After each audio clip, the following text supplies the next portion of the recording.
ভারতের তারকা পেসার মোহাম্মদ শামিকে ইমেইলের মাধ্যমে প্রাণনাশের হুমকি দেওয়া হয়েছে। চলতি আইপিএল মৌসুমের মাঝেই রোববার এই হুমকি পান তিনি। ঘটনার পর উত্তরপ্রদেশের আমরোহা জেলার সাইবার ক্রাইম পুলিশ স্টেশনে একটি এফআইআর দায়ের করেছেন শামির ভাই মোহাম্মদ হাসিব।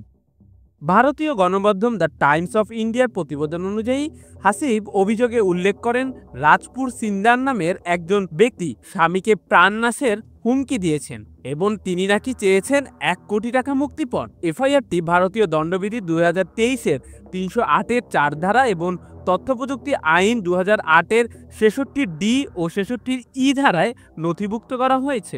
বর্তমানে আইপিএলের 2025-এ সানরাইজার্স হায়দ্রাবাদের হয়ে খেলছেন শামি। দলের হয়ে এখন পর্যন্ত 9 ম্যাচ খেলে 6 উইকেট নিয়েছেন এই তারকা পেসার। এছাড়া ভারতের হয়ে গ্যালোর চ্যাম্পিয়ন্স ট্রফি জয়ে বড় ভূমিকা রেখেছিলেন তিনি। সেখানে 5 ম্যাচের 9 উইকেটের মধ্যে বাংলাদেশের বিপক্ষে 1 ম্যাচে নিয়েছিলেন 5টি উইকেট। ভিডিওটি দেখার জন্য অসংখ্য ধন্যবাদ। নিত্য নতুন এমন ভিডিও পেতে হলে আমাদের চ্যানেলের সঙ্গেই থাকুন, সাবস্ক্রাইব করুন, ভালো লাগলে অবশ্যই লাইক করুন। ভিডিও সম্পর্কে যে কোনো মন্তব্য করতে পারেন আমাদের কমেন্ট বক্সে। ধন্যবাদ।